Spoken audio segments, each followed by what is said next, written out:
Danes grem nekam, kjer je res lepa narava in kjer slovijo po eni slovenskih najbolj znanih in najboljših sladic.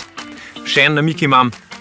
Gnes idem tja Gegučijo in vi te šli z menov. Ja, vem, moje narečje ni najboljše, za kar se že vnaprej upravičujem, ampak smo v Prekmurju in gremo obiskati enega od Šparovih dobaviteljev.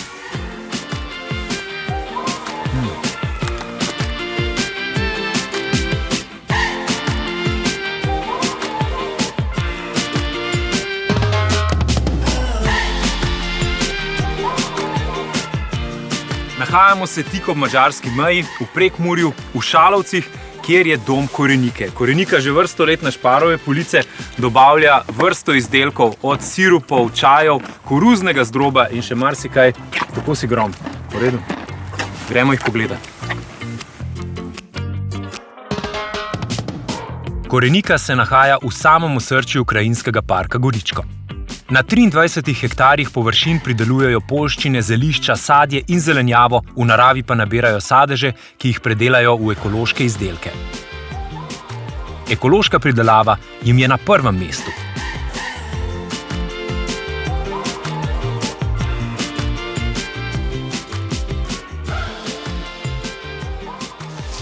Živijo. Živijo, David. Goro, veseli. Ja, lepo imate tukaj. Zdaj, ko sem naredil kratek sprehod po vaši posestvi, moram reči, da še nisem bil na večji kmetiji. Kako se je začela ta vaša zgodba? Ja, ta zgodba se je začela pred 15 leti, ko smo v okviru društva Mozaik prevzeli eno razpadajočo kmetijo, propadajoče kmetijsko gospodarstvo in se odločili, da bomo začeli življenje na novo. In takrat se je pravzaprav to začelo. Ta socialni vidik mi je zelo fascinanten. Nam poveste še kaj več o tem? Ja, namreč okolje Goričkega nasploh, pa tudi Prekmurja kot tako, se že dolgo sooča z visoko stopnjo brezposelnosti, pravzaprav socialne izključenosti, posebej ranljivih skupin prebivalstva. In to, da jih vključujemo v neke dejavnosti, ki ne samo, da so dejavnosti kot take, ampak da nekaj pozitivnega prinašajo za okolje, neko višjo kakovost, to je bilo izhodišče. Takrat in še danes je to naše vodilo pri tem, ko snujemo programe naše kmetije. No, kapo dol, da na tak način, na nek način vračate družbi. Večina ljudi pa verjetno že vas povezuje z eko-bio izdelki, ne? Seveda, ja. Seveda mi živimo v naravnem okolju ohranjenem, ne, in pravzaprav iščemo tiste prednosti, priložnosti, ne, ki jih lahko to okolje nudi. In dejansko zdrava prehrana, ekološki izdelki in ne samo izdelki, tudi storitve, ki se s tem povezujejo, to je neka naša prednost in na tej prednosti tudi mi gradimo in izkoriščamo priložnosti. Jaz poznam vaš sirup, marmelade, sok, zeliščne soli, sušeno zelenjavo, tudi mlevske izdelke, se pravi koruzni zdrob, pirina moka in vse to tudi pakiramo in je možno dobiti v trgovinah. Koliko časa že sodelujete s Šparom? Koliko časa že lahko vaše izdelke najdemo na policah po celi Sloveniji? Na policah v Šparovih trgovinah smo zdaj že 3. leto.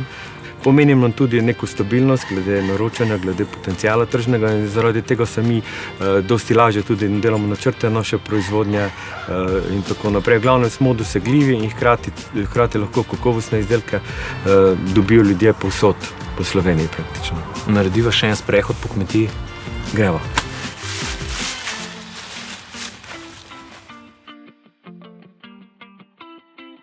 Jaz že vem, da kamorkoli pridem, dobim kakšen izziv. In verjamem, da tudi pri vas me nekaj čaka. Tudi na Koreniki je tako. In sicer izziv je polnjenje slivove marmelade. Moram povedati, da jaz sem zelo specialist, zdravo dame, jaz sem zelo specialist, kar se tiče praznjenja marmelad, ampak za polnjenje pa ne bi mogel isto trditi. Se bomo tukaj pri nas naučili, kako se napolni marmelada. Pripravljen. 3, 4, zdaj.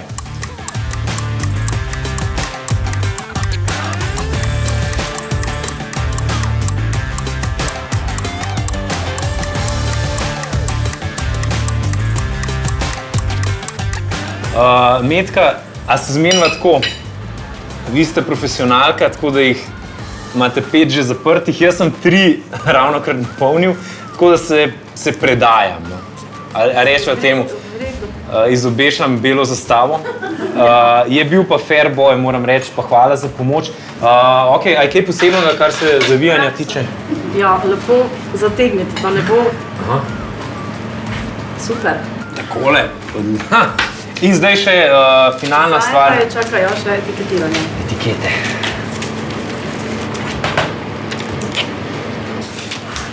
Ni to vse. Rečejo tako, 5-3, čestitke za zmago. Jaz bom rajš prepustil strokovnjakinjam tole. Goran, verjetno službo me še ne bi vzel, ne? Zakaj pa ne? Vsi se učimo, ne? Tako da tudi to je bilo zelo dobra praktična izkušnja. Nismo mi tako pod pritiskom, ne? Da bi morali dosti narediti, ne? Naredimo dobro, kvalitetno, tako da... Mogoče ne pakiram dobro, ampak res dobro jih pa degustiram. Tako da, če rabite dvornega preizkuševalca, me lahko kadarkoli pokličete. Hvala vam za tole super izkušnjo. In hvala tudi vam, dragi gledalke in gledalci, da ste spet spremljali eno epizodo Kdo smo mi in bodite fino še naprej.